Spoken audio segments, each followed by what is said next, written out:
What exactly did Black people ever do? What did we do for white people to hate us so much? Like, I'm genuinely asking, what did we ever do to deserve anti-Blackness in every single community? We are absolutely winning right now. Absolutely. We have done more than change the conversation. We changed the balance of power in the federal government. We're the whites. Nobody ever cares if bad things happen to us anymore. Taste the biscuit. Taste the goodness of the biscuit. Taste the honey sauce. Taste the goodness of the biscuit with the honey sauce. Don't get that honey sauce on me. I don't like the way it tastes with my chicken wings. Taste the biscuit. Taste the goodness of the biscuit. Taste the butter spread. Taste the goodness of the biscuit with the butter spread. To get your butter spread all on me. I don't like the way it mixes with my mac and cheese. Cause when you're at KFC, you got that special sauce to stir my curiosity. Just give me a 5-piece meal, oh what a deal. A big old box, it's all for me. You know I'll take coleslaw aside. I could tell you wanted to try the potato wedges.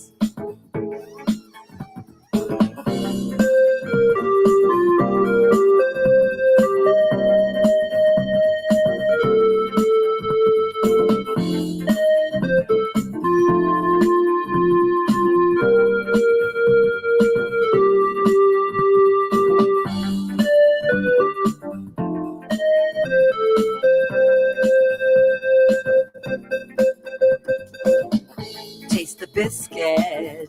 Taste the goodness of the biscuit. Taste the honey sauce. Taste the goodness of the biscuit with the honey sauce. Get your honey sauce on me. I don't like the way it mixes with my chicken wings. Get none of that honey sauce on me. I don't like the way it tastes on my chicken wings. Take us out, Moose. Taste the biscuit.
Mic check, mic check. What is up? Let me hit that. What is up? Really? We I got can handle it. an interesting discussion for you guys today. Oh, come on. I smoked a ton of weed in the 90s. You know, two of my favorite subjects, honestly. It's kind of all three of my favorite subjects. Racism, white supremacy, and technically this story is like at least 50% about black women. So there's racism, white supremacy, and black women. This is like the trifecta. All of my favorite things.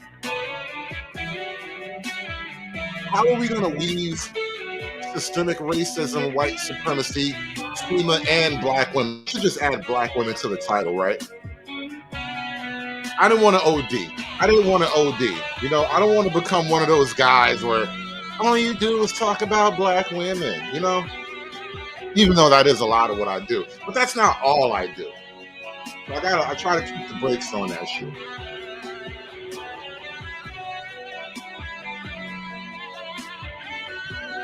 How do we tie these three things together? These four things together, really. Let me lay out a proposition for you. The current working definition of racism is black people cannot be racist because racism is a combination of privilege plus power. So, according to the liberal, left-wing, progressive framework, we have an objective, relatively speaking, we have an objective measure, which is relatively rare for the left, by the way, but they have defined racism as existing at the intersection. So there's intersectionality here. We're getting so progressive with this shit today. I'm going progressive so hard today. There's intersectionality of power and privilege. And at that intersection, when you are blessed with that intersectionality, you can therefore practice and benefit from racism. I will submit to you today, ladies and gentlemen, that black people, black women in particular, they exist at that intersection of privilege and power. Therefore, black people and black women in particular can and do practice racism. We are capable, culpable, and goddamn it, we low-key want the smoke.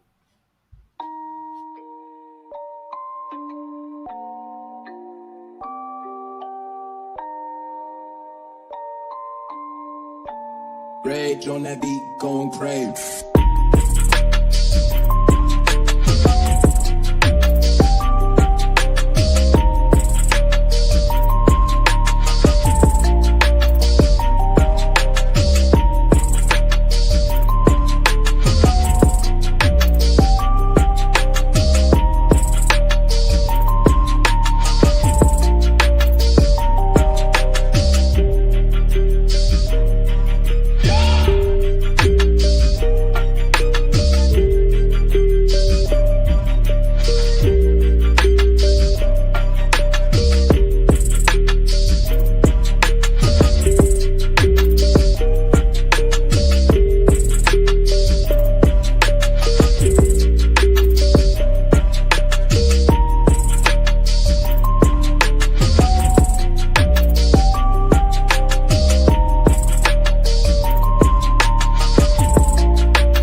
Look. Word to my mama, right hand to the stand. I'm raising up my son to be a boy to a man. Oh, that's transphobic. They gonna say they feelings hurt. But I can't tell my son that it's cool to rock a skirt. That's facts. And then they say we ain't going back. How's that? All the evil's finna get exposed. Ask cat. They tried to muzzle me, but I'm a lion, not a puppy. Industry tried to snub me because I don't party with puffy. My body is a temple. They screwing on your body while they messing up your mental. And Kamala was not presidential. That's why she kept all her real plans confidential. Pay attention. Then they want to scream, my body, my choice. Men need to yell, my pockets, my choice. Because why do only women get a say? But for 18 years, force a man to have to pay. That's crazy. I thought this was the home of the free and the brave. When every day they trying to censor me. How, sway? And then they try to cancel the facts. We stand by Janet. No, that lady not black. Y'all can't cancel black royalty. Is you dumb? That lady say she finna come and take all our guns. When I just copped the chopper and it sound just like a drum. Intruder come inside, they hit, put it up a thumb. Yeah, I got an itch and need to protect my seed. Oh, she the new way? That's just a feeble. I heard her say she ain't doing nothing for black people. She was finna trade on y'all like Cain and done Abel.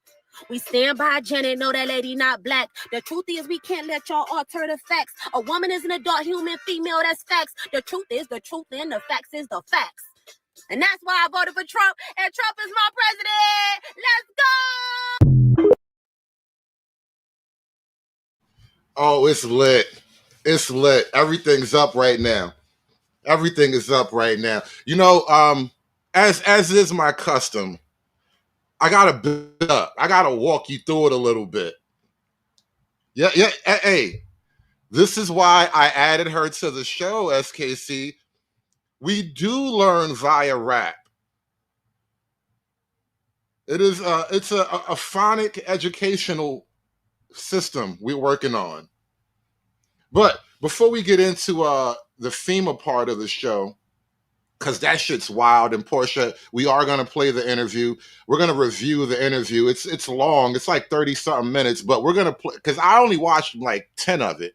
So we're going to watch the whole 30-minute video and break it down, because fascinating behavior here. And I'm going to kind of elaborate a little bit on this hypothesis that I put out today, that Black people, Black women in particular, do reside at the intersection of power and privilege. Therefore, we are fully capable and willing to practice racism. But before we get into that, there's a couple other things I wanted to show you guys today. Please like the video, like, share, and subscribe. Throw $1 in the hat if you wouldn't mind. All support is greatly appreciated. Let's keep it moving, people.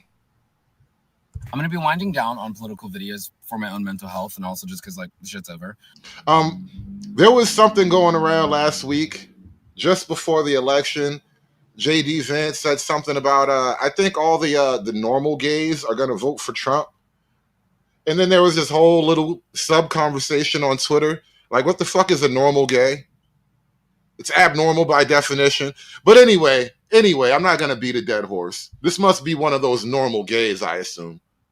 But what I want to say to people on the left is, like, we at some point will need to stop with the, like, instant pariah of people on the right, or, like, people who have conservative views. Like, I just saw a video of, like, a girl who's on the Nebraska volleyball team, Rebecca Alec, is, like, getting canceled for being in an anti-abortion ad. And it's like more than half the country voted this way. So, like, it's no longer the, like, oh my God, it's revealed. We have all the power to, like, make your life a living hell. They have all of the power. So this isn't the serve that we think it is anymore. Being like, you voted for Trump? Most people did. So now we're surrounded. They got us. They're in the balls. What do you mean? Like, it's not the, like, the social current has moved. And so this, like, you're a Trump supporter, I'm going to tell me, there's actually 10 of them and there's 3 of us. So we need to really, like, really figure out our messaging here, because this isn't the gotcha anymore. Okay? It isn't the, like, I don't like you, I'm going to block you. Cool. What did we win? What do we win with that? If we want to actually help people, and I understand we're grieving and we're processing, but the homosexual community is a bit nervous right now. All of the left-wing communities are a bit nervous right now. I can smell it in the air.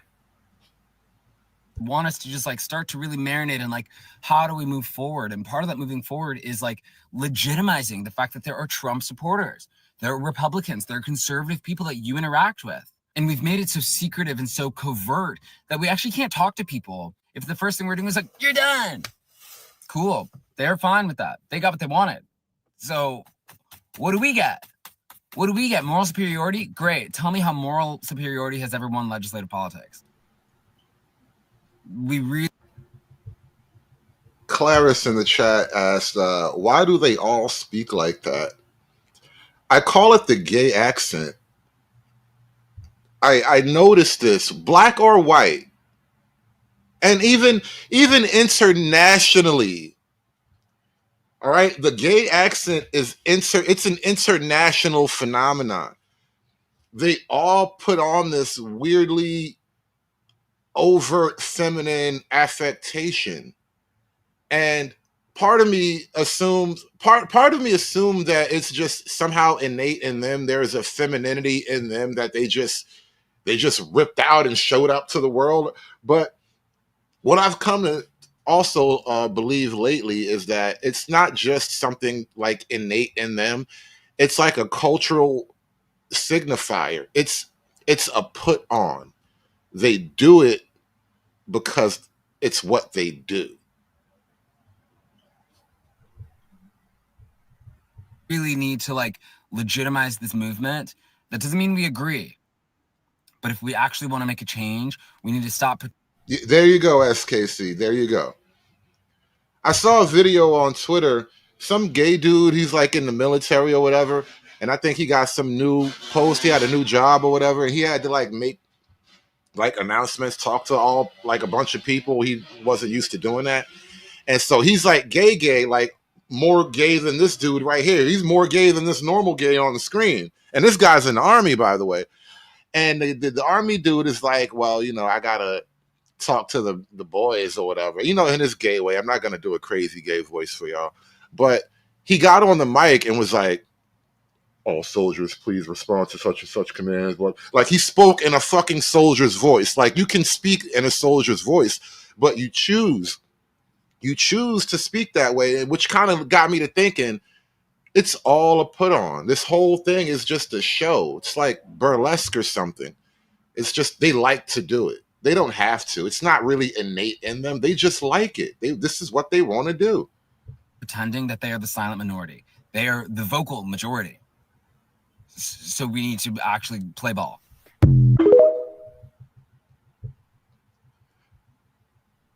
Anyway. He is right, though. He noticed that we got the juice now. All right? I'm not going to start acting like I won, but I'm going to need you motherfuckers to start acting like I won before shit get uncomfortable in here. You and I found this clip. I have no idea where this comes from. This shit look like one of them Tubi movies. I got to download Tubi so I can watch trashy black culture, but this shit caught my attention today. Listen. Stop saying. Granny low-key cooking. She cooking right now, but she eating at the same time. You niggas don't know what real racism is. You think people not giving you reparations is racism and shit. She mad. Uppity Yankee bitch. I thought she was gonna say uppity nigga too. Nah, she threw a curveball. How do you even get racially offended by uppity Yankee? I tell you, grandma was cooking and eating at the same time. This bitch ambidextrous over here. Old ass lady. God damn. Run that. Now, I want you to peep what just happened in this movie. Whatever this fucking retarded movie is, right? God knows this is like some trashy black Tubi shit. But apparently you came into this white lady house and insulted her. At that point, would seem like no good reason. This clip started, you was already attitudinal and shit. Then you basically flat out called her a racist, and she like, listen, you don't know what racism is. You a little young Yankee bitch. You need to calm down. You ain't want to calm down. Then she start going in on you. I'm a racist baby. The racist baby thing too. They really wrote that in there. That was a nice touch, by the way. A Jordan Peele Tubi exclusive. But then after she start roasting you, you basically like low key physically assault the old lady. Like you beat up an old lady. This the face a black woman makes before she beat up an old white lady. All right. Look at that. All right. I need you to burn that in your memory. In case you ever find yourself in this scene in life. You know, every now and then these movie scenarios be replaying in life. You know, art imitates life, life imitates art, that whole yin yang thing. Did she just beat up an old lady? Bro, I am incapable of that kind of math. That is actual whole math, by the way, Free Zone. That question, in order to answer that question, you would need a proper grasp of true whole math. And I'm incapable. I'm not even gonna try. I ain't gonna waste my time or yours. But she really just beat this old white lady up. Shit crazy. And then after she beat this white lady up, look at the face. He goes to help her, and look at her. That's his granny. I don't give a fuck if that bitch racist or not. You can't just be throwing my granny down to the floor and then you like, don't. Bitch, what you mean don't? Like, I would beat the shit out of you, bitch. Like, you don't even understand the history in this house right here. You won't be the first black bitch to get beat up in this house. Why she look pregnant, too? Anyway, all I'm saying is this shit is real crazy. In this movie, because this is some, you know, Jordan Peele Tubi exclusive bullshit, but Brandy is living in her glory at the intersection of privilege and power. Is this not the intersection of privilege and power? You just beat up a white man's grandma right in his house, in her house. That nigga probably live in a condo downtown. You in her old classic racism plantation, you went and beat her up in her house, and you gonna tell this white man, don't? And he just stood there like, bruh.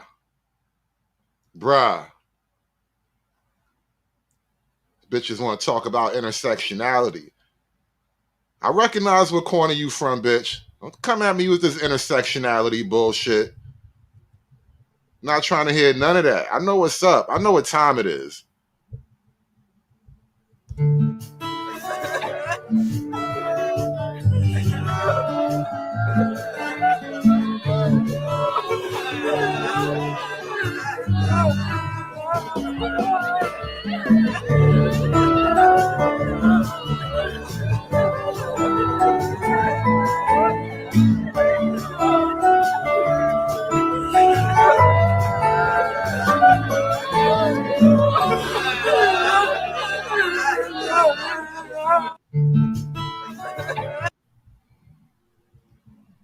Anyway, let's get back to the content.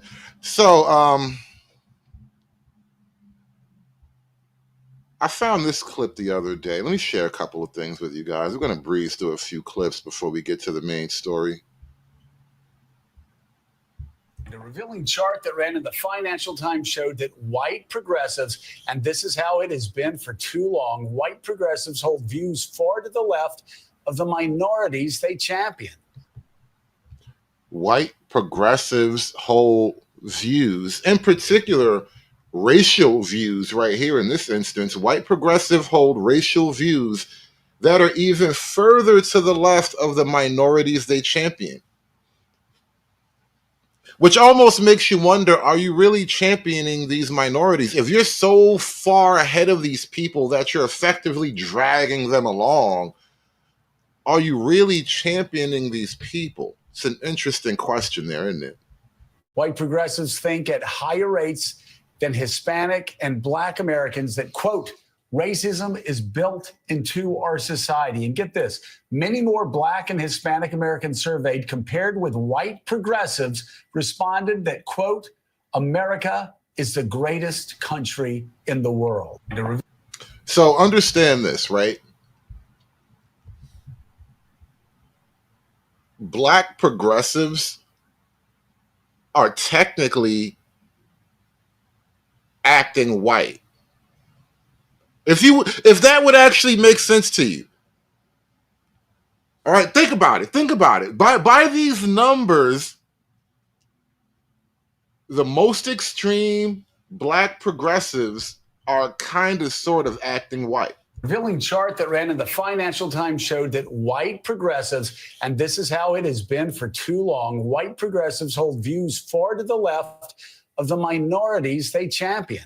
White progressives think at higher rates than Hispanic and Black Americans that, quote, racism is built into our society. And get this, many more Black and Hispanic Americans surveyed compared with white progressives responded that, quote, America is the greatest country in the world. Now, over here in the Gulag, many of us are deeply initiated into the higher magical wisdom. And so I understand that these numbers that say white progressives don't actually say white progressives. These numbers say something completely different. And so it's not really the white progressives that the black progressives are actually copying. But they get in the bag from somebody. Hey, you get the bag and fumble it. I get the bag and flip it and tumble it. Straight off the lot, 300 cash, and the car came with a blunt in it.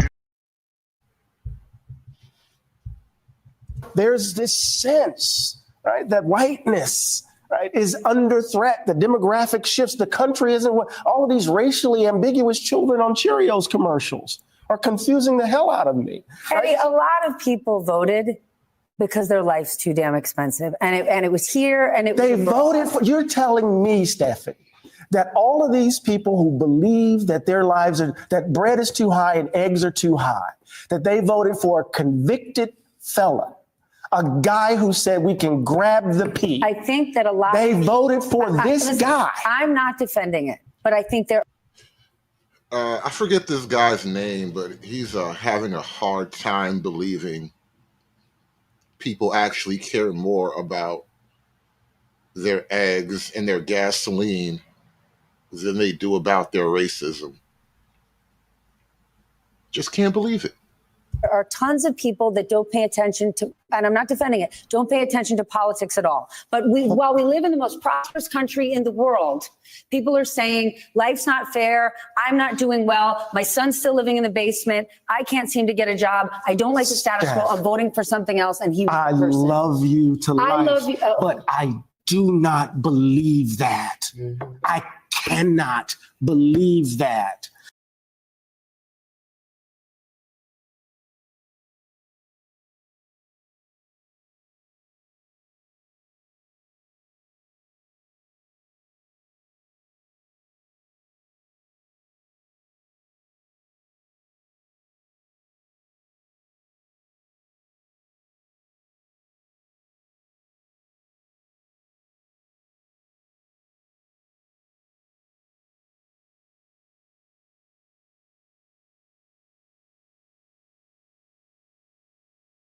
Damn, I was muted. All right. Here's the thing. He says, I do not believe that, which was totally acceptable, right? Totally acceptable. A guy who says, I do not believe something, I can work with that. All right, you don't believe? Let me show you these things. Let me introduce you to some facts. Let me walk you down this line of logic that explains why a thing may be working the way it does. Let me show you people speaking in their own words, right? Like we can have a conversation with a guy who says, I do not believe. A guy who says, I cannot believe. We can have a conversation with a guy who says, I cannot believe. But at some point, you're going to feel like you got to punch this guy in the mouth because he can't believe. And so I have to try other methods to, get his belief machine working again. Because, like, when you say you cannot believe, you have problems beyond my logical capabilities. And so I'm going to have to rely on other capabilities besides logic at that point. Because you cannot believe. Now I have to make you a believer. That's actually how it's worked for like almost all of human history. Up until America, where we thought we were noble and holy and shit. We call ourselves civilized now. And the reason I think you believe it is because you don't want to believe that that's what's really motivating them. It's always the case. People don't want to believe what the country actually is, because if they believe it, they're going to have to confront what's in them. I don't believe that. They voted for a crook, a person who they know is stealing from, just doing everything to undermine the so-called country that they love. Now, here's the other side to that I got to make you a believer thing, right? What do you think the left has been doing from a cultural standpoint all this time? They have been on a mission to make all of us believers in them and in their beliefs. The George Floyd riots were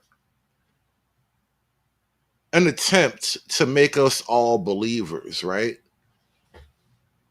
And so don't assume that I am, way out there in my my examination of this issue. Like, no. Either we can talk or somebody's going to get punched in the mouth, right? That's literally how it's always worked. And I just recognize that it's you guys who really don't want to talk. You just simply cannot believe things, no matter how true I can prove them, no matter how many facts I can bring out. It's not even a matter of fact anymore. We are in a post-fact reality at this point. And we must accept things for the way they are. Because even though they live in a post-fact reality, I must always live in reality. And sometimes reality means there's just nothing to talk about. From just doing everything to undermine the so-called country that they love. And then they're telling us the BS that it's economics. We know that's not true.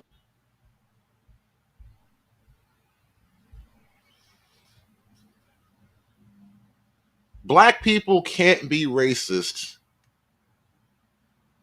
because to exercise racism is to have the combination of privilege and power, and only white people really have the combination, the long-standing historic combination of privilege and power. Therefore, white people are racist by default, by definition, and black people can't be racist. I've never seen anything like Donald Trump in my life. The man has a different level of privilege. We've seen white powerful men get punished. Mm-hmm. We've seen white powerful men have to deal with the consequences of their actions. Nothing sticks to his shit. Ain't Teflon. What's the shit that just don't stick to you at all? Cum sticky. Cum on a gold tooth.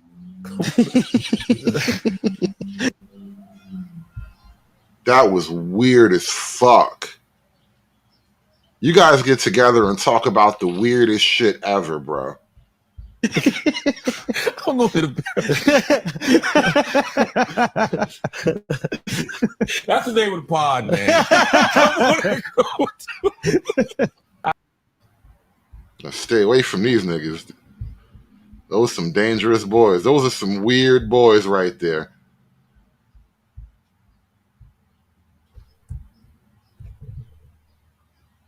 You know how women are just tired of explaining to men? Well, the black community is also just tired of explaining to us. So I'm going to do my best as a white guy. In slave America, white men owned slaves, but they also functionally owned their wives. Now, you'd think that those two groups, both being oppressed by the same people, would ally together, but they didn't. White women enjoyed their proximity to power. Now, one thing that always happened in slave America is if you had a family, if you fell in love, if you had a kid, your family would be taken from you. Your husband would literally be sold to a different plantation, and your daughter would be put in a different house on the same plantation, usually. If your kid gets taken from you like that, you're gonna sneak out at night to go visit them, right? And because you're a woman and a mother, and because the white woman is a woman and a mother, you're gonna hope that she's not gonna snitch on you. You're gonna hope that she's gonna understand. But she does snitch on you. You get whipped. Your daughter gets whipped. Your husband gets whipped. The white woman has proved that she's white before she's a woman. before she's a mother. It's not even just that they snitch, it's that there's a cruelty to it. It's that it entertained them. And this just keeps on happening at every significant moment in women's history, during the women's suffrage movement, during the civil rights movement, during the intersectional feminism movement of the 90s. Every time Black women think that white women are about to be their allies, white women prove otherwise. And now in 2024, when women's backs are up against the wall once again, Black women hoped and prayed that white women would vote for them, but instead, white women voted with their white husbands. And like the sense I get is that this was the last betrayal. Like, they are done. Anyway, if you actually want to help, dismantle the private prison system, because that's modern day slavery.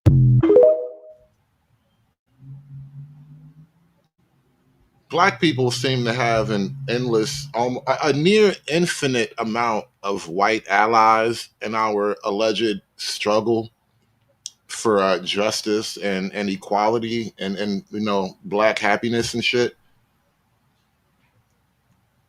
How can we have so many white allies and be oppressed by all these white people at the same time? So many questions I have. So many questions. I don't expect answers. I'm just posing some questions for the moment. The defining story of the 2024 election is the defining story of American history. Americans have consistently chosen to preserve white supremacy over democracy. But what happens after each election is that we obsess over tiny demographic groups that can sometimes tilt an election on the margins, but we allow the huge majority of white voters to escape accountability for their ongoing efforts to protect white privilege at all costs, as long as they can deflect to a semi-plausible, non-racial explanation for their action. It's the economy, stupid. No, it's white supremacy. In 1776, when Jefferson wrote that all men are created equal, 41 of the 56 men who signed the Declaration of Independence enslaved Black people. From the very beginning, they chose white supremacy over democracy. In 1788, when the Constitution was ratified, the framers counted enslaved Black people as 3/5 of a person. They chose white supremacy over democracy. In 1820 and 1850, when Maine and California entered the Union as free states, Congress crafted compromises to preserve the balance of power with slave states. In 1858, when Lincoln ran for Senate, he expressed his opposition to racial equality and voting rights for Black people. "I'm in favor of having the superior position assigned to the white race," he declared. In 1860, despite Lincoln's promise not to rock the racial apple cart, 11 southern states seceded from the Union when he was elected president and launched a bloody civil war that killed hundreds of thousands of Americans so they could protect slavery. In 1865, when Lincoln finally announced he would support limited voting rights for Black Union soldiers and very intelligent Black people, John Wilkes Booth, standing in the audience of the White House, vowed that it would be Lincoln's last speech. 4 days later, Lincoln was assassinated. In the Reconstruction era from 1865 to 1877, when General Sherman gave formerly enslaved Black people up to 40 acres of mule, Congress passed civil rights laws and the nation ratified 3 new constitutional amendments. Lincoln's successor, President Andrew Johnson, didn't get the memo, rescinded Sherman's field order, vetoed civil rights bills, and pardoned thousands of former Confederate soldiers who fought against the Union. In 1877, when Congress couldn't decide the winner of the disputed 1876 presidential election, Lincoln's Republican Party abandoned Black people, ended Reconstruction, and withdrew federal troops from the South, leaving Black people at the mercy of the Ku Klux Klan and white terrorists. Also, that Republican Rutherford B. Hayes could be installed as president. In 1898, when voters in Wilmington, North Carolina elected a multiracial government, angry white supremacists led a violent insurrection, overthrew the government, killed hundreds of innocent Black people, and expelled thousands of others to leave the city. That happened on November. There's a reason why I'm letting this go on play and speak through. I want to get through this, but there's a reason. I'm building up to a point here. You got to understand the history, all right? Because I need you to have like think of this as receipts, all right? I'm just he's showing his receipts, and I'm going to explain what these receipts are for. What did you buy? What's on these receipts? All right, that's what we're going to get to in a minute. Just hold tight. This nigga got receipts, and I'm going to explain why. November 10, 1898, 126 years ago today. In 1948, when Democrat Harry Truman signed an executive order abolishing segregation in the military and the party adopted a civil rights plank, segregationist Strom Thurmond bolted from the party and ran for president as a Dixiecrat. In 1964 and 65, after Democrat Lyndon Johnson signed the Civil Rights Act and the Voting Rights Act, white Southerners fled the Democratic Party after more than a century of support. Then from 1968 on, Republicans created a Southern strategy to lure disaffected white voters away from the Democratic Party, and no Democratic candidate for president has ever won the white vote since then. In 2008, when Barack Obama was elected, it was not because white voters finally saw the light. They voted against him and were so alarmed by the results that they created the Tea Party, enacted dozens of new restrictive voter ID laws, promoted a TV game show host to question Obama's birth certificate. In 2013, when the Supreme Court gutted the Voting Rights Act, which had just been approved 7 years earlier with a bipartisan 98-0 Senate vote, Republicans refused then and have refused since to renew this landmark voting rights law. And in 2021, when Donald Trump lost to Joe Biden, he incited a violent mob to overturn the results of a free and fair election. So it was no surprise in 2024 when a twice impeached convicted criminal who promised to pardon the insurrectionists who led the January 6th rebellion against the U.S. government ran for president, that 60% of white men and 53% of white women voted to bring him back to the White House. They were the descendants of the white people who pardoned the Confederates after the Civil War, reneged on the promise of Reconstruction, and fled the Democratic Party when it finally allowed black people to join. So miss me with any analysis of the 2024 campaign that fails to center the predictable role of white voters in protecting their privilege, and spare me with the lofty rhetoric of the sanctity of American democracy. The history of America is a violent, tragic story of disturbing compromises among white people from generation to generation to keep. All right, listen, let's stop right there. It's a great place for me to jump in, all right? History of America is a violent, tragic story. It's not just a story, though. These are his receipts. These are the things that actually happened, right? At least this is his mind. You know, I'm not going to fight facts right now. This is his mind.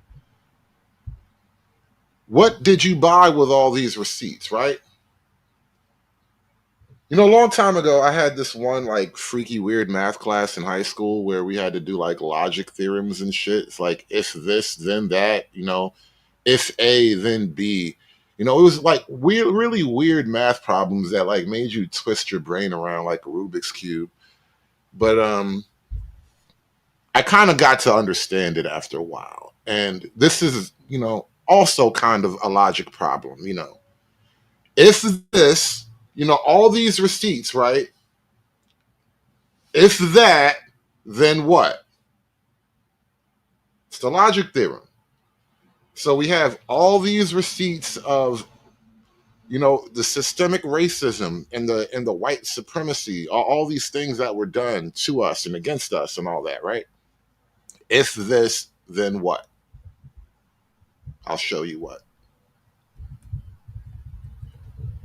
Oh, and by the way, shout out to Portia, y'all, with the $10 Cash App. Thank you so much, baby, for supporting the show. She said she just supporting great show. I appreciate you actually being here. I'm happy to meet you guys on the John Galt channel and make friends with the whole network over there. You guys are all welcome over here anytime, by the way. When I ever do open up panels, I don't always have a panel. Sometimes I got to get in and get out. I be having stuff going on. I don't have a network of people to run a 24-hour show, so, you know. But shout out to Portia, y'all. Be like Portia. Smash that Cash App button for me, y'all. Hulk! Smash!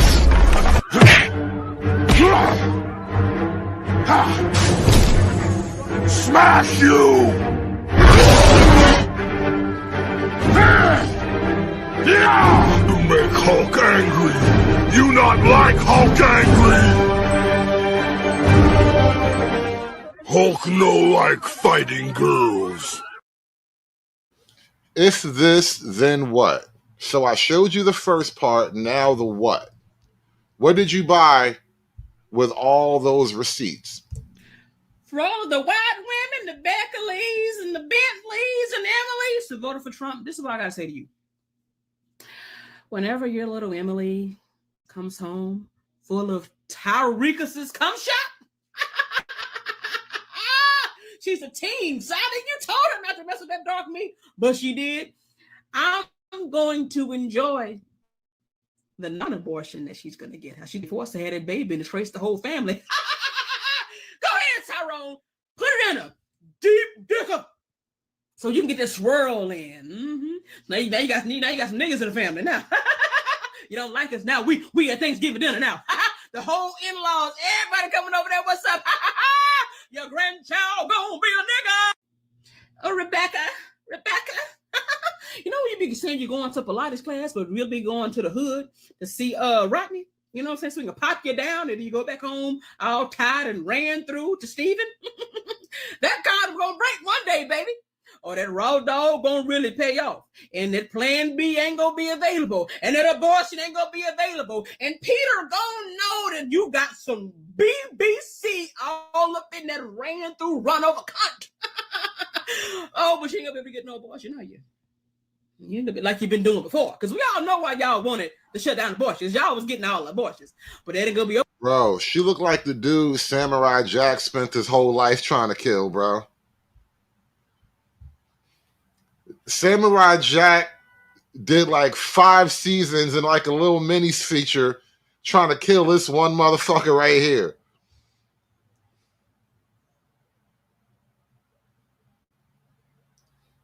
Somebody call Samurai Jack. Tell him I found this nigga.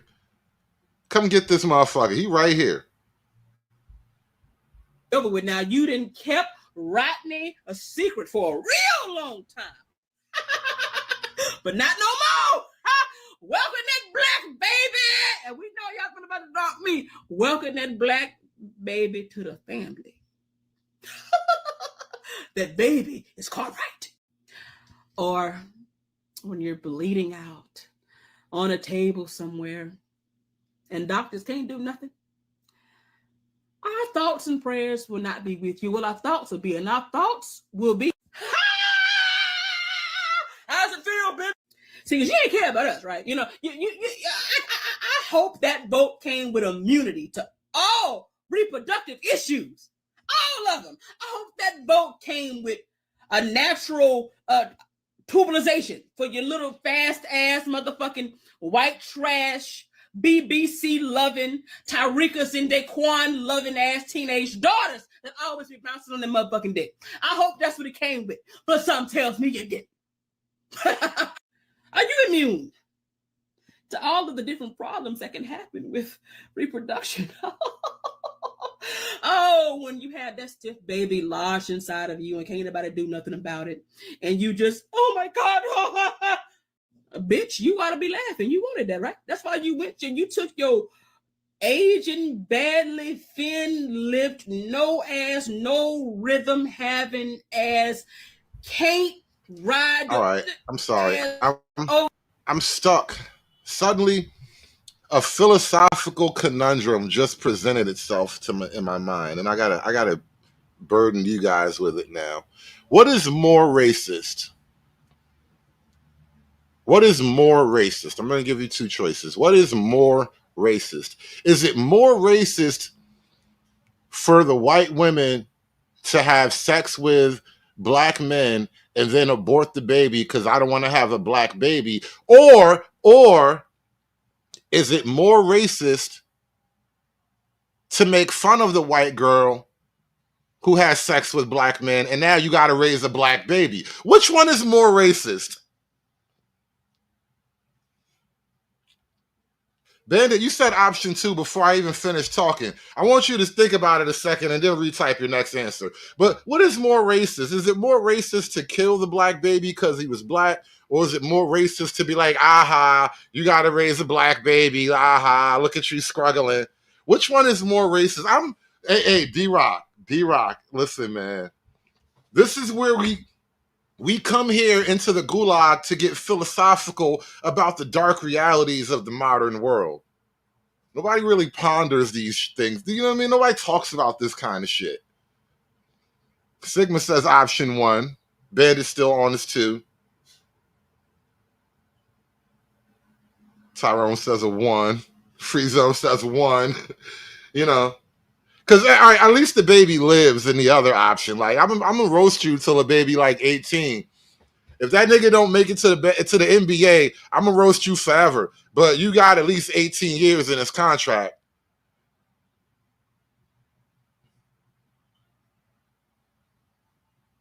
That's crazy. That's crazy, though, man. Which one is more racist? Anyway, we had enough for her. We had enough for her.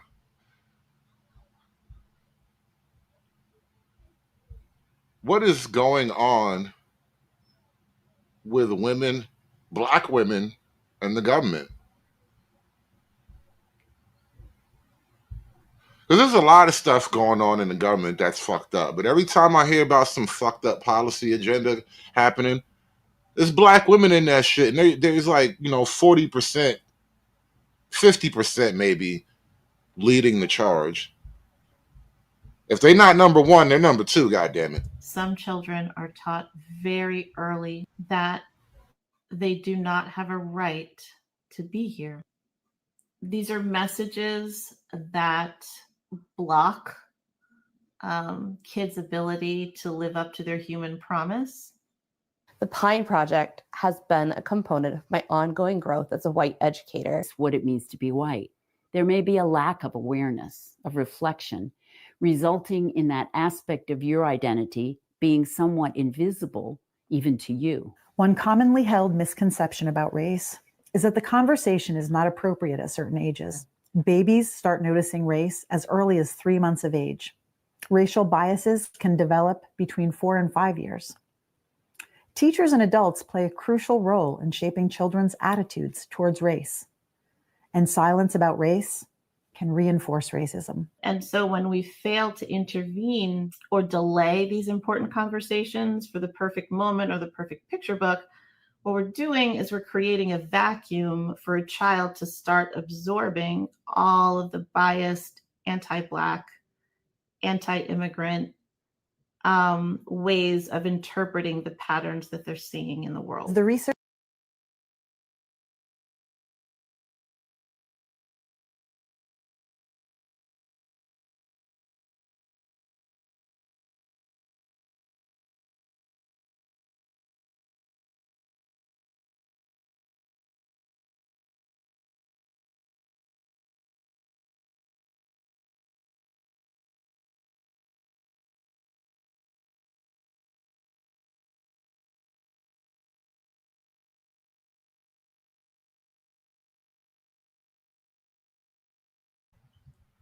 Yeah, I was muted. Look, this is gonna sound fucked up. I'm glad I got a chance to practice it on mute because it's pretty fucked up. But I didn't make it this fucked up. You guys made it fucked up. I'm just telling jokes. Y'all made it this way. What does it say about a group of people if we have to brainwash babies into loving these people before they're old enough to form logical thought? You literally have to trick white babies into loving niggas? Is that what you just told me? If we don't trick the babies into loving niggas before they're old enough to form logical thoughts, before they can do the shapes, before they can put the square block in the square hole thing, we have to trick them into thinking that niggas are safe and warm and loving. If we don't trick them that early, we may never be able to trick them later in life. What are you really trying to say about niggas, bro? This is wild. So when we fail to intervene or delay these important conversations for the perfect moment or the perfect picture book, what we're doing is we're creating a vacuum for a child to start absorbing all of the biased, anti-Black, anti-immigrant ways of interpreting the patterns that they're seeing in the world. The research indicates that silence about race can reinforce racism. Children act. So if your white baby never hears about racism, he's just gonna automatically hate niggas. What does that say about niggas? Because you understand how do you really understand the evolutionary reason for biological responses? And so if you tell me that without even hearing about racism, the white baby will just automatically be racist, so it's innate. It's innate. There's a biological attachment to his racism, right? So therefore, what you're telling me is that he has developed an evolutionary trait that tells him to avoid niggas. So he has a historical evolutionary reason. If there's an evolutionary historical reason for it, well, maybe we ought to consider where that came from. But either way, you're basically telling me evolution has told him to hate niggas. Why would evolution tell him to hate niggas? Why would evolution do that? Why would millions of years of biological development tell you that without even hearing about anything negative about black people, if you were to just encounter black people, you would just be like, oh, this fucking nigger. Like, why would evolution do that? Evolution doesn't do these things by accident, you know. These things don't just, you know, you don't just get strong evolutionary from, you don't just develop muscles and musculature from laying around being a fat ass, right? Evolution, it's form meets function. There's a reason for your evolution. Why would you evolve into hating niggas? What is nature trying to tell you about niggas? That's a wild concept you just put out there, ladies. Actively negotiate messages about race. If educators don't create intentional conversations, students learn about race from the dominant culture. If we don't give students a hand, they will figure out their own ideas.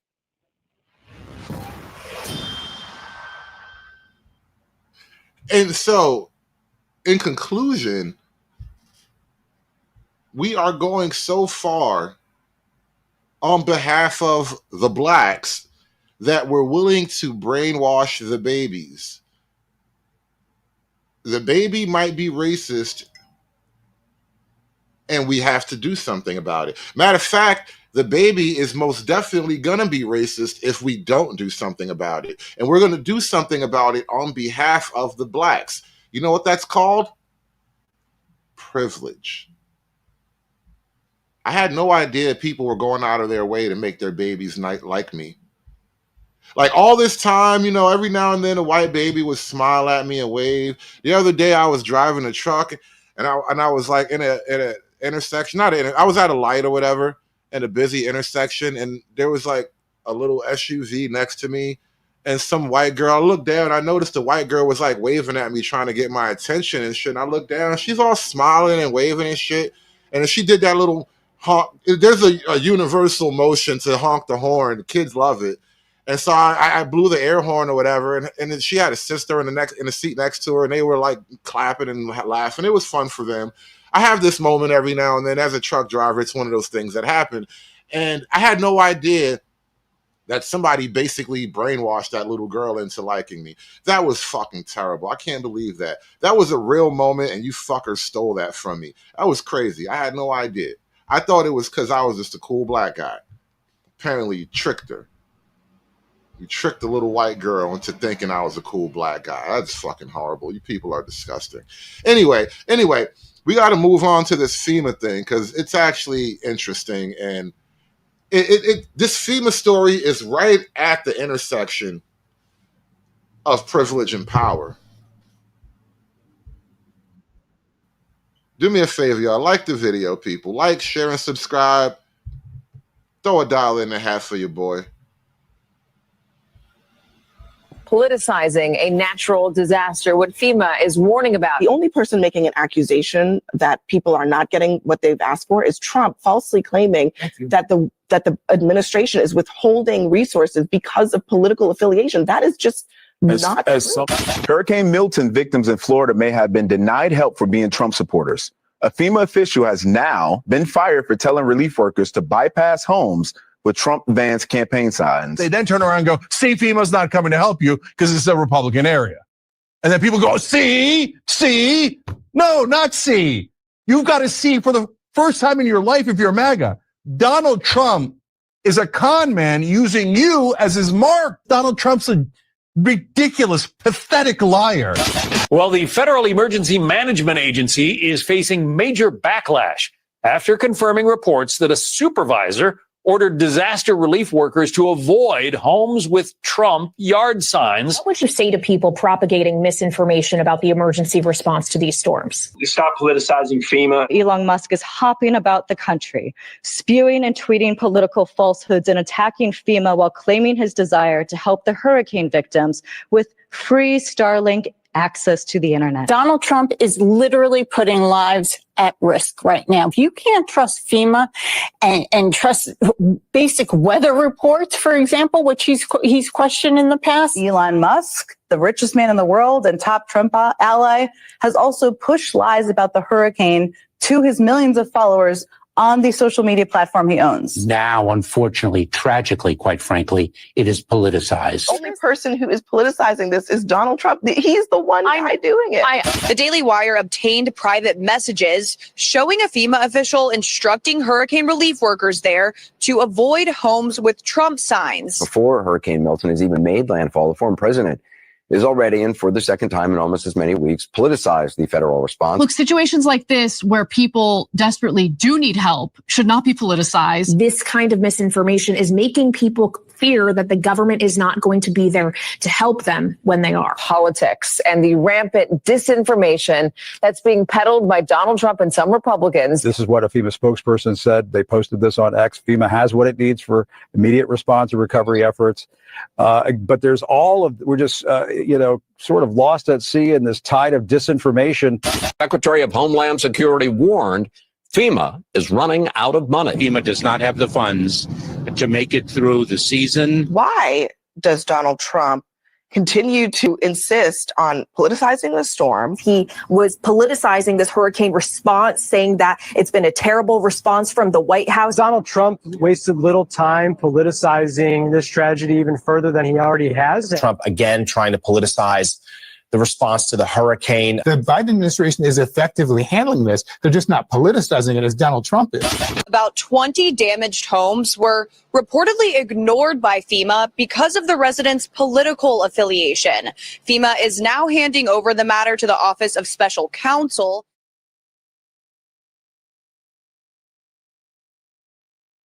Last week's election exposed how liberal media lied to your face to prop up Kamala, and now the left's been exposed again. Last month, after FEMA botched its Hurricane Helene response, Democrats got on their soapbox and blasted everybody who criticized the agency. Remember? Turns out the only ones politicizing the hurricane was FEMA. And that misinformation the left warned you about was true. According to a bombshell report by the Daily Wire, a FEMA manager told relief workers in Florida to not help homes with Trump signs. Internal messages obtained by the Daily Wire shows the list of rules for FEMA canvassers. Rule number 2, avoid homes advertising Trump. So after FEMA confirmed that the messages were real, Director Deanne Criswell fired the employee and called her messages reprehensible. In response, the fired FEMA manager told Primetime that this wasn't an isolated incident and, quote, FEMA has made me a patsy. Florida Governor Ron DeSantis is demanding a full investigation and wants every partisan bureaucrat fired. But it looks like the agency's problems go deeper than just one employee. We also found out that FEMA didn't answer half the calls it received for disaster aid. Half the calls to FEMA after the hurricane went to voicemail. No response. And here's what rescue workers are saying on the ground. Listen. You know, I had an interaction with local FEMA officials as well, and they wanted to help people. And what was the interesting thing is it was stated that, hey, we can't have our fingerprints on this, which I think it leads back to the actual question, which is what sort of culture and what sort of fear is there in place at some of the lower levels of FEMA personnel where they're afraid they're going to lose their job if they don't speak up against actions that are blatantly not aligned with what the organization is supposed to be doing. The biggest losers in this scandal, aside from FEMA and the people FEMA hasn't helped, the media, who told their viewers that any kind of criticism was disinformation. Now they've been exposed again.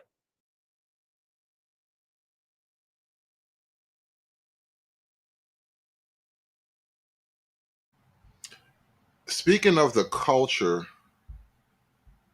at FEMA, I want to share something with you guys. I think we have some a brief clip of some of the internal meetings that they have at FEMA? Sparked a few things in my mind, thinking about preparedness and how you said, LGBTQIA people and people who have been disadvantaged already are struggling. They already have their own things to deal with. So you add a disaster on top of that. It's just compounding on itself. And I think that is maybe the why of why we're having these discussions, is because it isn't being talked about. It isn't being socialized. We're not paying attention to this community. Thank you so much. Maggie. Thank you. There are a couple of things that are intersecting in my mind here. One of them is the culture of emergency management as an organization, as an industry in the United States specifically, not abroad.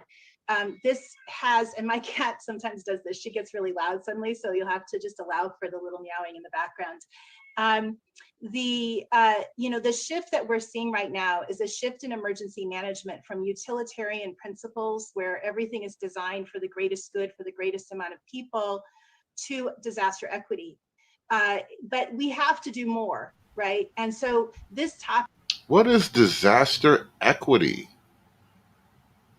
I've never heard of such a thing. Maggie Jari, whose pronouns are she, her. You just introduced a new term for me. What is disaster equity? I need to think about that. And my cat sometimes does this. She gets really loud suddenly, so you'll have to just allow for the little meowing in the background. The shift that we're seeing right now is a shift in emergency management from utilitarian principles where everything is designed for the greatest good for the greatest amount of people to disaster equity. But we have to do more, right? And so this topic is intersecting, I think, with a number of other topics where we have to look at policies and understand to what extent they have disadvantaged communities that had less assets, communities that had pre-existing vulnerabilities in accessing disaster-related recovery supports.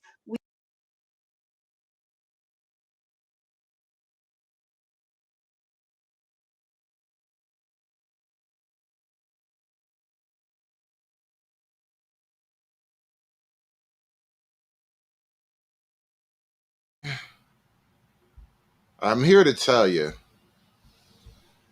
this is a unfortunate discovery, perhaps, but I've realized this over my years as a commentator, as a podcaster who covers racial and political topics. But I got to tell you, Roy boy, we're the whites. Nobody ever cares if bad things happen to us anymore.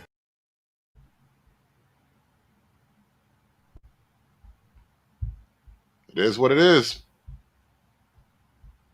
Placid Florida homes were skipped over. It did not receive door-to-door service. Now, this, of course, led to lots of outrage. You had Republicans like Florida Governor Ron DeSantis calling this discrimination. You had MAGA folks saying this is shameful and despicable. You've had FEMA apologizing for this. Well, Marnie Washington says the homes were skipped due to political hostility aimed at the workers. Now, you remember, in North Carolina, some federal FEMA workers were met with guns from folks in that particular state. Marnie Washington, who is that employee who was fired, joins us now from California for this exclusive interview. Marnie, glad to have you here. So let's walk through this. First of all, when were you notified? Because the Daily Wire said there was a whistleblower who made this point. Go ahead. I was notified after I demobbed. The next morning, they told me verbally I was fired, but they never provided me anything in writing stating that I was fired. They all alleged that these actions were made on my own recognizances and that it was for my own political advances. However, if you look at the record, there is what we call a She said, I wasn't fired. I quit. Fuck this place. I'm better than you people. Can't fire me. I quit. The fuck out of here. We are absolutely winning right now. Absolutely. We have done more than change the conversation. We changed the balance of power in the federal government.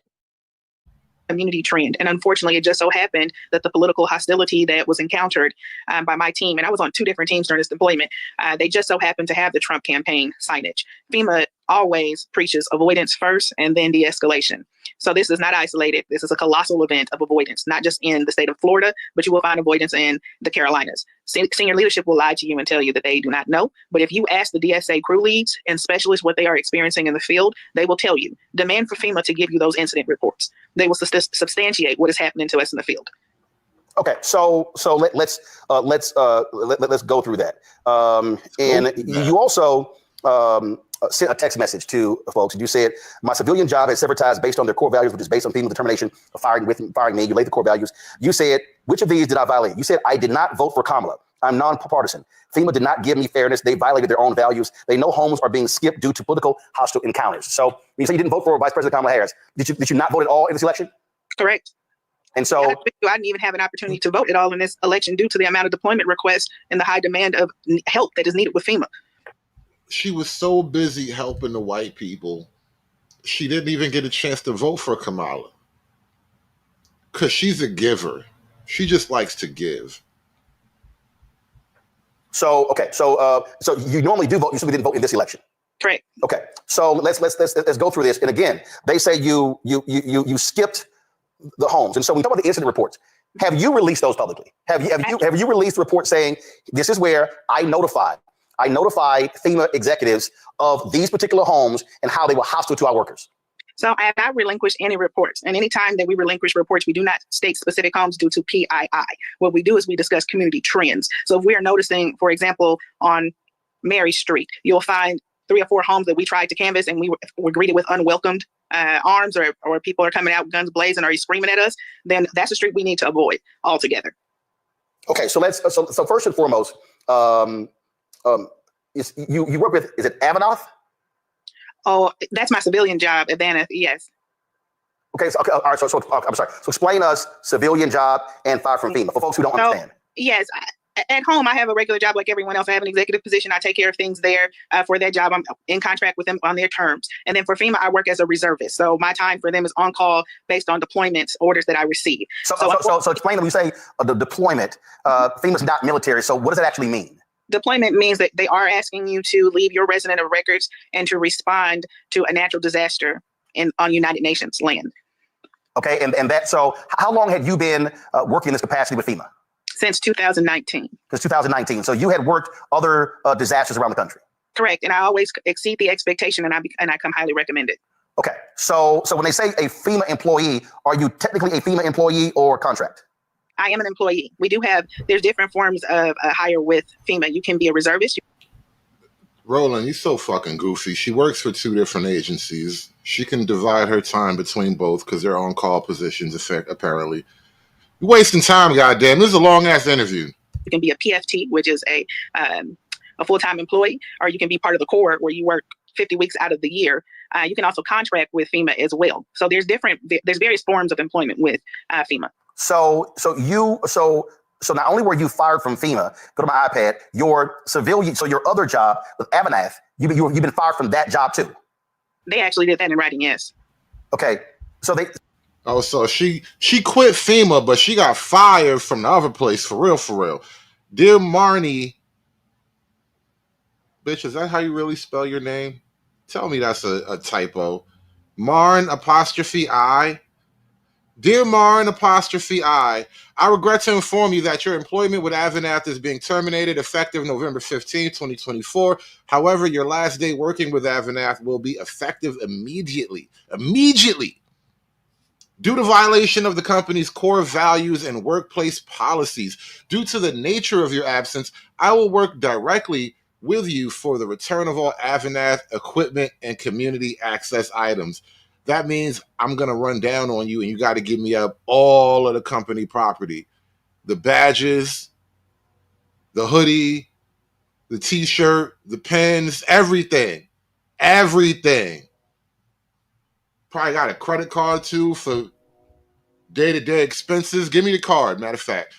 I'm going to break the card right in front of her. You're going to cut that bitch up right in front of her face. So what did they say you violated? First of all, what kind of company is this? I've never heard of it. What kind of company is it? It is a property management company. They are nationwide. I'm a regional manager. Well, I was a regional manager for that property. I took care of their portfolios for various different acquisitions within it. I'm not sure what core values I have violated there because my actions with FEMA have nothing to do with them at all. Yeah, so I'm reading this, and this is from a Pat Gaudin, Gaudin, says, I regret to inform you that your employment with Avanath is being terminated effective November 15, 2024. However, your last day working with Avanath will be effective immediately due to violation of the company's core values and workplace policies.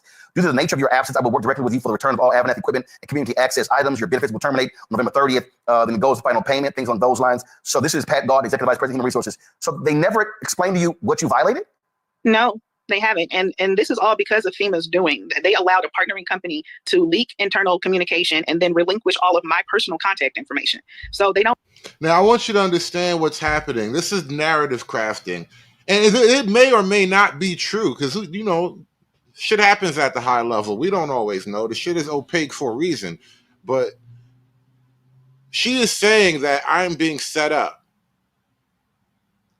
Yeah, I did it. But you told me to order the code red. That's basically what's happening. It's like a few good men. Who ordered the code red? FEMA didn't just jeopardize me. They also put my own company that I work for at home in jeopardy because all this information is on LinkedIn. And FEMA has not gone after these people that has leaked this information, that has breached our policies. So you talked about hostility. This was a text message that you sent us where one of the folks out there said, good morning, LeGros Road is politically hostile. We are not canvassing this street any further. Moved on to North Lakeview Road. Great decision. Thanks for the update. Exactly. So my senior leadership was aware of the amount of encounters that was going on in the field. Again, politically hostile is way too vague of a reason to just back out from an emergency service. Like, it's not like you coming around with Jehovah's Witness pamphlets. You got disaster supplies and shit. You're here to save lives, but, you know, I don't know. Those Trump people are kind of mean. I don't want to give them any water. Again, this was my second time and a second crew in Florida and experiencing unwelcomed behavior from the residents. Now, not all Floridians have been unpleasant, but for the most part, the ones that are very passionate about their disdain for FEMA, they have no problem expressing it. So walk us through this. You also sent us this, and it says how it works. Purple paint marks. Property owners can paint vertical lines of purple paint on trees or posts along the perimeter of the property. It said why it's important for safety, clear boundaries, avoiding accidents. The purple paint clearly communicates that entry onto the land is prohibited without permission, reducing the risk of trespassing-related confrontations. So explain to us what this means. What this is. It means they can shoot you. If they don't have the sign up that says that they will shoot you, purple rocks and painting of trees means you are likely to be shot. It means you're unwelcome. Do not come. So they do that by force. So if the purple paint is there, that's giving you permission to come off their property? No, you do not enter. That's why. God damn. Not the purple paint. So they're using purple paint to signify whether or not this is like a Trump supporting hillbilly no-go zone.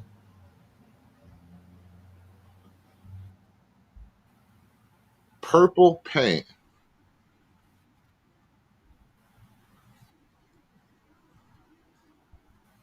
That's amazing. That is wild. They're using purple paint. And so one day you're walking through the mountains of North Carolina trying to hand out water and sandwiches and shit. And you see some purple rocks. And you're like, oh shit. What do I do now? And then all of a sudden, in the distance, you hear a sound. You hear a voice.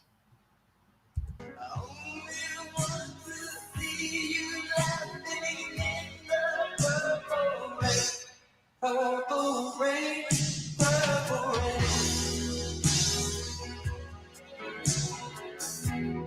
Purple rain, purple rain. And then you get gunned down by an AR-15 and a little kid with a shotgun. It's fucking disgusting. It's terrible. These goddamn North Carolina Trumpers are savages. I understand why you wouldn't go give these people water and sandwiches, by the way. It is fucking disgusting. It's terrible. Gonna get murdered in the purple rain, trying to give out sandwiches and water. Why the word avoidance is down there. Okay. So, Yes. You stay away from- again, for people who don't know, so these are FEMA's rules, correct? Yes. So if the property owner uses purple paint on their property, you stay away. And first of all, how does the property owner even get this information? So this is something that FEMA has learned over the years from responding to natural disasters under the Stafford Act. So from community trends, you start. Oh, so from natural disaster. So this didn't just happen. You just heard that, hey, if they paint their shit purple, that means they're gonna rain on you. You heard it in the FEMA grapevine. Okay. Start learning when you take these notation from field intel. If a community has the purple rocks or painted trees, they've learned over time that you are met with aggression usually, or they do not want you on their property at all. Instead of just simply placing a privacy sign, no trespassing, they would rather paint purple. Okay. So now I'm gonna go out on a limb. I've never been in such a crazy disaster zone like this, so I can't really like relate in that way. But I'm trying to put myself in the mind of such people. And I would imagine that the painted markers are not so much to signify I will shoot you instantly, but just to let you know you should be aware that you just might be shot. So behave, all right? This place is not empty. You can't loot this property. Go somewhere around the corner and loot some of that shit. But this paint is to let you know that maybe you shouldn't just wandering around here looting, right? But if you're handing out sandwiches and water, you should probably be okay. We're not going to purple rain on a bitch with sandwiches and water. So I'm trying to understand. So if you turned in reports to your supervisors that state political hostility for the people in the field, those reports exist. Yes, hence why I also sent you screenshots where they're deleting files now from my computer. So FEMA says they fired me, but I still have access to the systems and their applications. And while I was in an interview yesterday, I noticed that my files were being deleted in my name, and I could not have been doing that while I was talking to Madison. So FEMA is very... Bro, this is like the Pelican Brief. They're deleting your records now.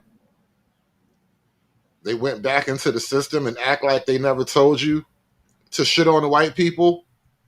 It was all your idea. Well aware of the incidents that take place, not just with my crew, but with all of the crews in the state that's declared. And instead of just saying, hey, this is how we're going to mitigate it to protect our people, they decided to fire me and make sure Donald Trump knows that they are loyal to him because they fear retribution. So, okay, so explain what this chart here is. So you sent us this map and it has these dots on it. So what does this actually mean? So what that means is that shows you every home in that area. Each dot is a home. Okay.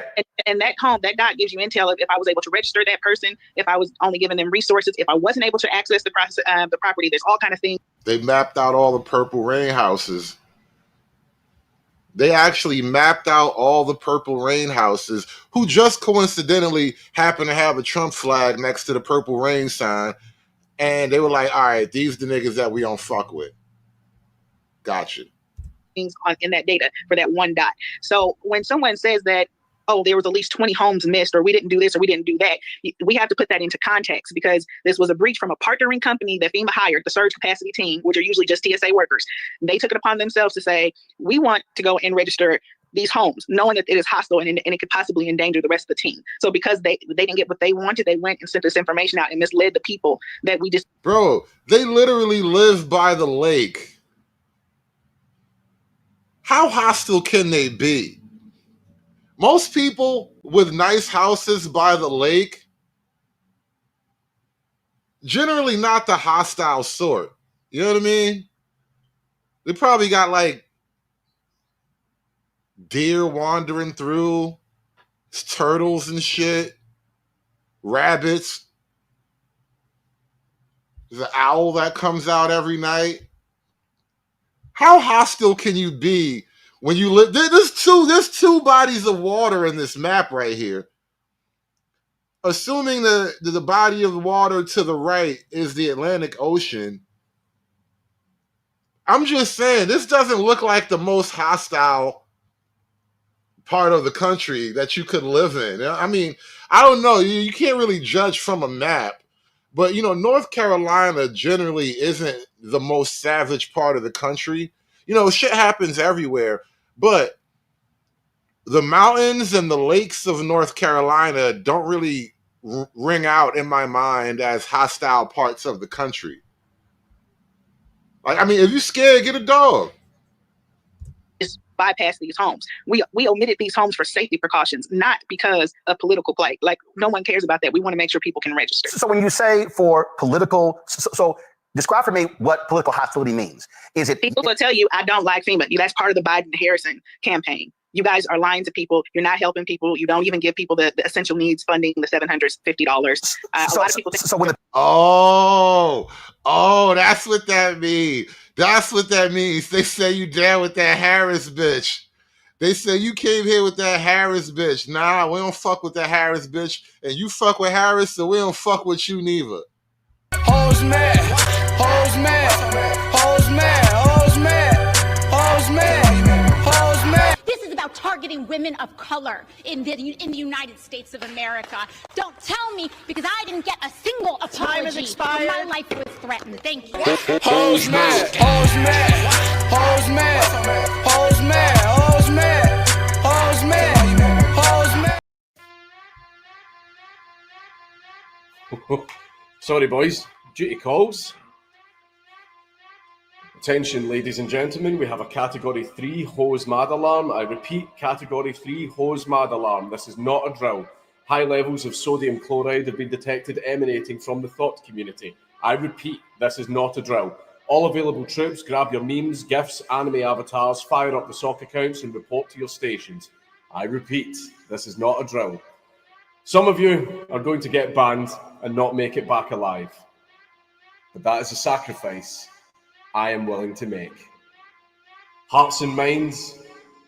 Fuck hearts and minds. We're not here to help. We're here to laugh. Prepare for salt drop on my mark. 3, 2, 1. Mark.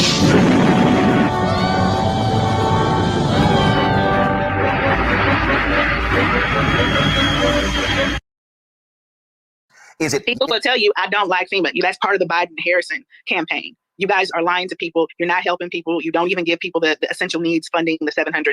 A lot of people think when the people, so again, I just want to understand. So when the people who out in the field reporting to you, were they approaching these homes, knocking on the door, or people out there in the yard saying this? And so when that homeowner makes these statements, then what then does the worker do? Does the worker say, sir, ma'am, thank you very much? And do they then notate political hostility? Do they move to the next house? Yes, they are to de-escalate and disengage immediately, walk away from the home, complete the notation of what the encounter was, and move on to the next home. Does FEMA have that documented, that this is the way it's supposed to be done? Oh, yes. Ask them for it.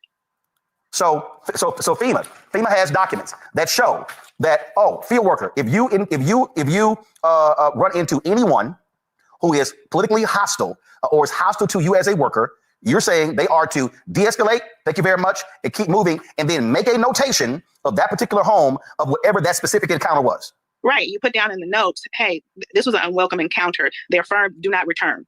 Whatever you need to get the message clear, this is not a home we need to go back and canvass. You have to understand, when we go out here in the field, we don't have security detail. We do not have police detail. We are all we have in the field. And FEMA will tell you very quick, if avoidance and de-escalation. What the fuck are you doing in the field? Are you walking around with like a clipboard and a hard hat? Because if you're walking around with a clipboard and a fucking hard hat knocking on people's doors, well, I wouldn't want to talk to you either. What the fuck are you doing here? You ain't got no sandwiches, bitch? I know you didn't just show up to this motherfucking disaster zone. Niggas ain't got no electricity, no Wi-Fi, no water, no heat, no nothing, no power, nothing. And you walking around with a clipboard? You probably got on a shiny new orange reflector vest and a hard hat. Is all like fresh and polished. Don't have a smidge of dirt on none of that shit. Like, hi, how are you? How can I help you? Why you ain't bring me no sandwiches? That's the least you could have done is brought sandwiches. Sandwiches and money. Does not work. Please call your local authorities.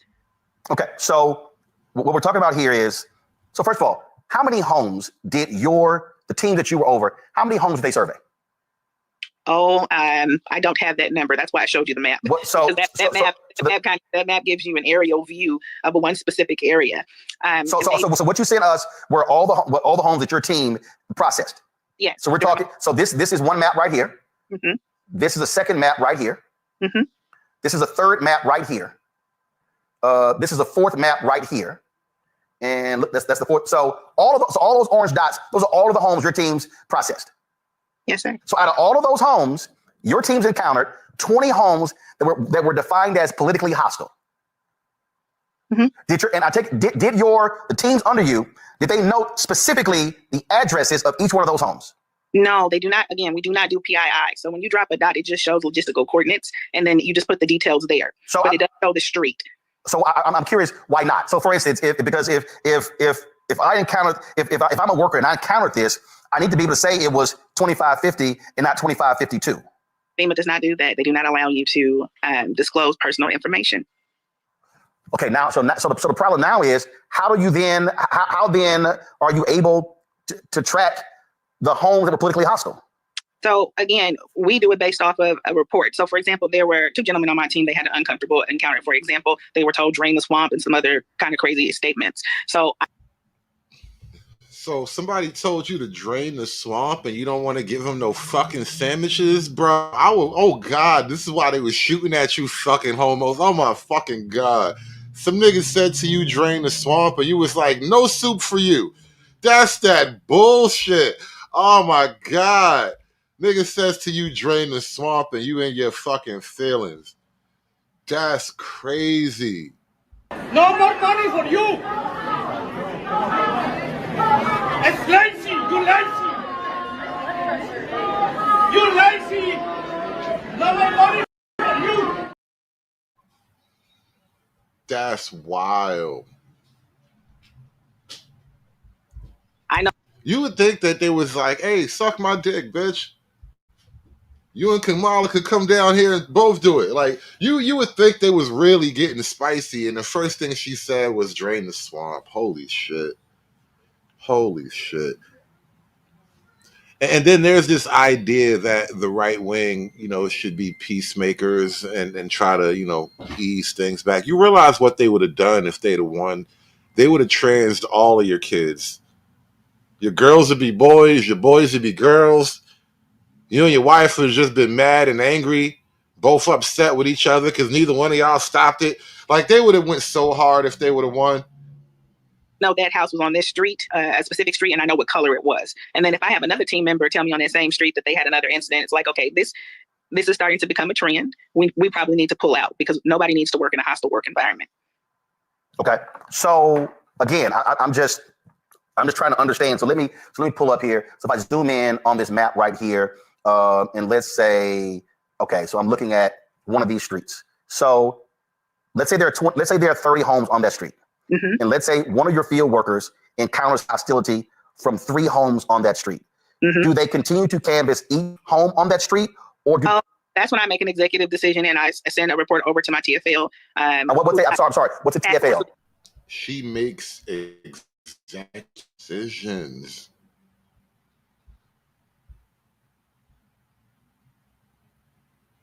I wonder what Sojourner Truth could see her. If Sojourner Truth could see her now, if Harriet Tubman could see you now, this bitch is making executive decisions in the federal government. We are absolutely winning right now. Absolutely. We have done more than change the conversation. We changed the balance of power in the federal government. She an executive. Task force lead. Okay. I'll let you know that we've had now several, because 3 is several from me, 4 encounters on the street that have made the team uncomfortable. And I will let him know we need to move on from here. But the important thing is here, once we start seeing a trend, for example, if they just so happen to have these Trump campaign signs in front of their home, and that's the characteristic that's coming along with that, we have to proceed with precaution. So avoidance first and then de-escalation. And that's the thing. Our superiors know that. We have constant conversations about keep your people safe. If your people are uncomfortable, then just don't go. So explain this to me, please. Explain this to me. Okay. So I'm just trying to understand what that means. So again, if I'm on a street and it has 20 homes, mm-hmm. and there are 8 homes on that street with Trump signs, mm-hmm. and my team has faced hostility from 3 of the homes that have signs. What happens next?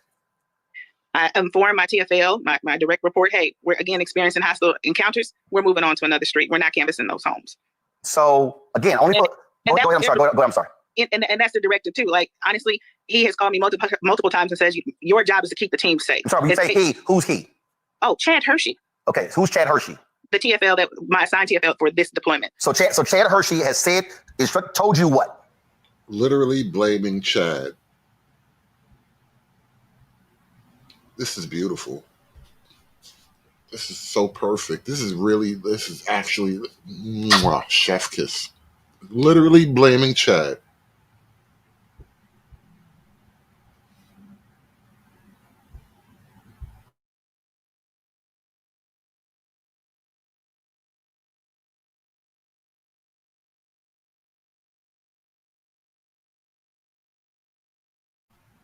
I couldn't have wrote this any better myself if I tried. If you'd have paid me large amounts of money, I couldn't have wrote this any better. That if your team is uncomfortable and they do not feel safe, do not go to those homes. Go and canvass the other homes. Your job is to keep these people safe. They need to be able to go back home safe. Okay, so now I have to ask this because again, I use the example, 20 homes on the street, 8 of the homes have Trump signs and they face hostility from 3 of those homes, which means there's 17 homes left. Right. So we will canvass the ones that do not have the community trend with the Trump campaigns signage and let it go. If any of those residents come outside that have the Trump campaign signage and they say, hey, I want to register, we'll welcome them arms, we will let you register. Great, wonderful. But we will not subject our people to continuous verbal abuse or hostile encounters. So that's what I need to know. So, but again though, this is what I'm trying to understand here. If there are 20 homes on the street, 8 have Trump signs, and you encounter hostility from 3, how do you then, and if you say, I'm moving on from the street, what happens to the other 17 homes on that street? So the ones that do not have the trend, you got to watch what you're saying, because you're saying the ones without the Trump campaign signage. If those are the ones that we have experienced the consistent hostility from, then those are the ones that we're going to avoid. Our equity in DSA is canvassing and registering, so we're going to take care of those other homes on the street. But we're going to avoid the ones that meet the community trend of political hostility, and they just so happen to have campaign signages in their front yard. So I want to go back to something, because you said you first started in 2019, right? Yes, sir. Okay. So for all of these, it's always these people who run their miles in our chat here. Trump was there in 2019. Did this, what you're describing, did this happen in 2009 or 2020 when we had federal disasters? I can't speak for that because I wasn't deployed on those disasters. You would have to ask those people. But what I am here to do is tell you that homes are skipped. The American people need to know that if we are approached with hostility or our people feel uncomfortable, we do disengage. And when you say you're with hostility, that's from anybody, whether there's a Trump. Well, I'll ask you this way: have you ever noted any hostility from people who had Biden, Harris wall signs, or did you report any hostility for people who had no signs in their yards? There you go. Yes, that is the whole point. On both counts. So it's only the Trump people, only the Trumpers. Interesting. Yes, on both accounts. So, yes. so let me just be clear. So you're saying there have been times when your teams went out and someone may have had a Biden Harris or a Harris wall sign in their yard. Your team felt uncomfortable and faced hostility, and they reported it back to you, and y'all said, skip that home.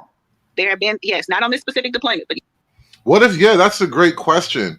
Webster Papadopoulos in the chat asks, what if blacks make you feel uncomfortable?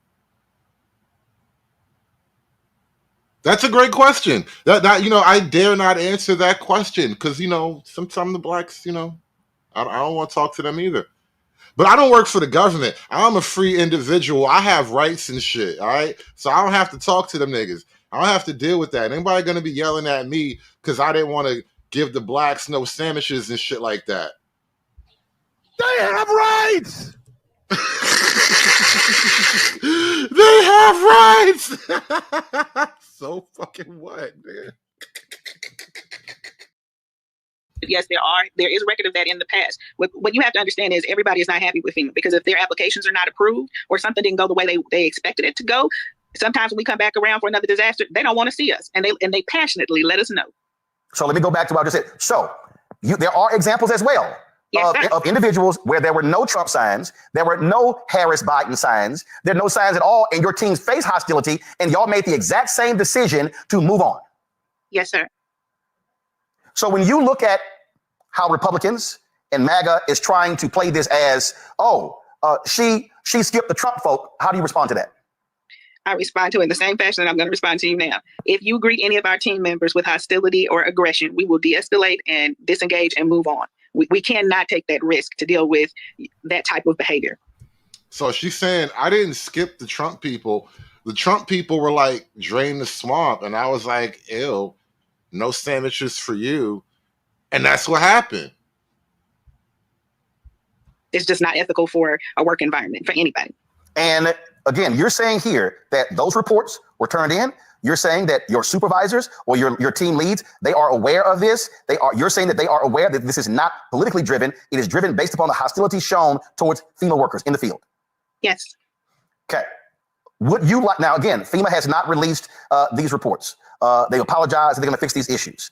Would you like for the House Oversight Committee, Congressional Black Caucus, and others to actually call you and say, if y'all want the truth, call me to a hearing and let's put it all out there so folks can understand? Because clearly FEMA has fired you. Your other job has fired you. That's cost you significant amounts of money. You're unemployed. And so you're being made out to be this evil anti-MAGA person. You ain't got no job, bitch? God damn. God damn. You bum ass bitch. You ain't got no job. That's crazy. You about to start begging for money. I just know it. I just know it. Any day now, your jobless ass about to be begging for some money. I already know how this works. I'm done. I'm done with life. And it's all Jermaine's fault. It's always Jermaine's fault. Yes, I take all help and assistance right now. And I also have FEMA employees that have called me and said they will come forward and they will tell their stories and they will share with you all their truths about what it is we experience in the field every day. You talked about what you are going through. Do you have a family? I do. And I have people calling me saying that they're going to rape me and that they're going to give me a proper nigger lynching. I have people calling me, telling me that. A proper one. Not just a, an amateur one. Not some, some kids who don't know what they're doing. A proper one. Ooh. Sent the shiver down my spine. She gonna get it done proper like. Wonder what that's about. A lot of people seem to not understand me. Science proves that the black woman is God. We're not just saying that. And the black and Latino woman, they manifested themselves out of dark matter energy. All right. I believe the black woman is God. Black woman, God. I don't believe God, no man. I believe God, a black woman. The black woman is God. But my number one subject matter is the black woman is God. That's first and foremost. Black woman is God. The black woman is still God. You're God, black woman. The black woman is God. She is the creator. She is the sustainer. She is the provider. She is the first teacher of the children. She is everything to the black race. But don't get it wrong. I am still a white man's whore. That I am a horrible person saying ungodly things to me. And all of this started because once this story, when the Daily Wire was published. Because FEMA allowed the search team to leak confidential information to the newspaper that went national, and there is no protection for me. FEMA sent me an email with 10 sheets of paper and said, this is how you are supposed to protect yourself. There are people in my family and in various residents that we own where they are receiving pizza so they can try to pinpoint where I actually live or try to locate where I am. This was one of the emails that was sent to you here. And this person said, who the hell do you think you are to do what you did? You MFDEI hire. How dare you tell your employees to not assist hurricane damage homes if they had a Trump sign in front? You stupid bitch, racist, tough crap now, you miserable jackass. Trump won by huge numbers and there's not a damn thing that you and your sick Democrat friends and colleagues can do about it. Your whole crowd is done. Only a stupid lefty company will hire a pathetic loser like you, dumbass. And you said you've got more emails like this since the story went public? Mm-hmm.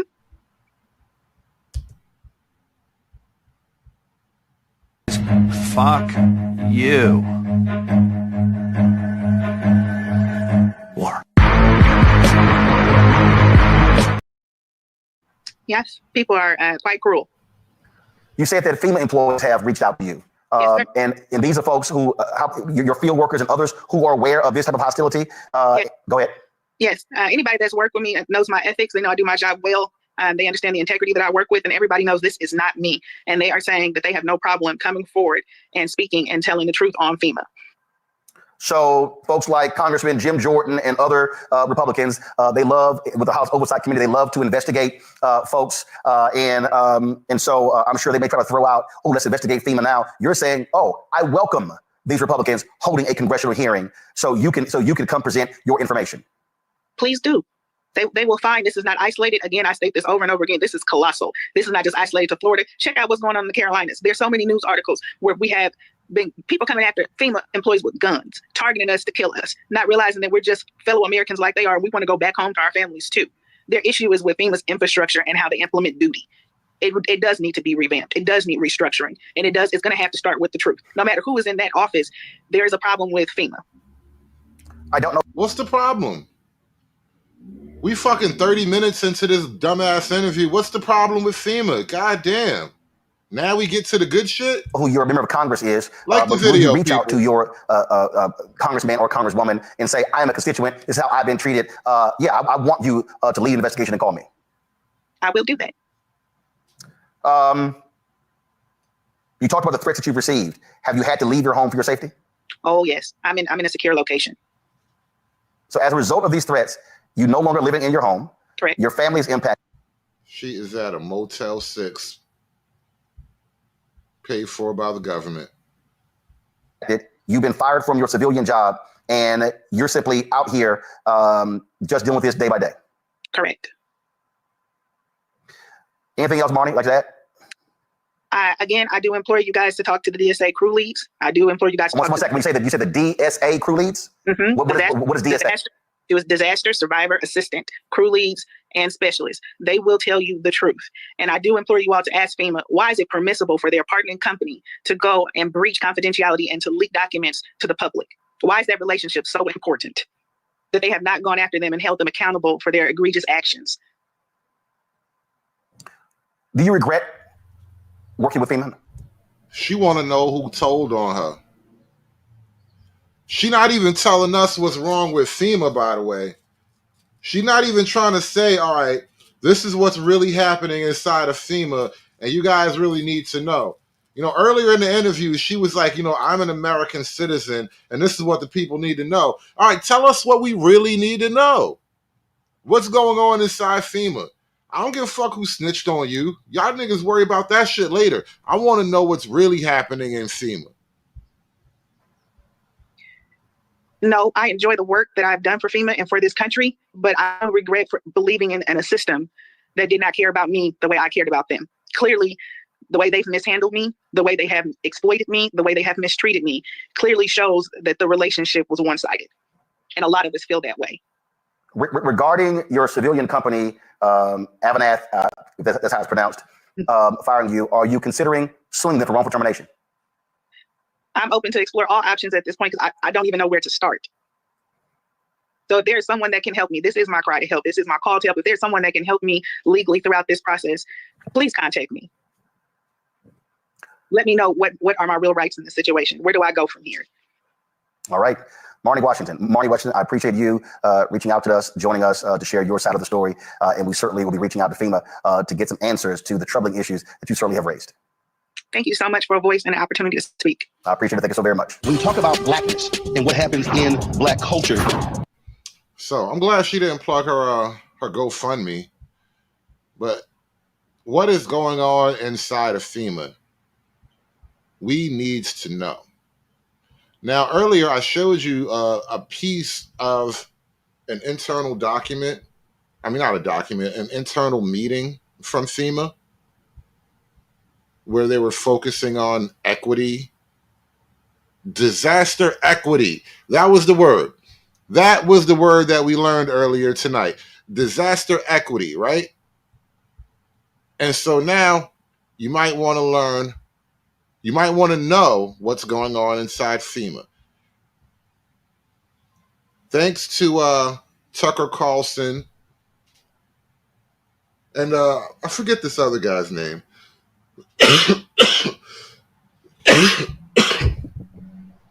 Who's the guy with the he's always doing the secret interviews, getting all these government people on tape? He just left his organization. I totally forgot the name of that whole thing. What was the name of that guy years ago? He had the acorn thing. He showed up like a pimp. And now he had this big media group that they did a lot of sort of undercover work with James O'Keefe. Thank you, AT Aliens.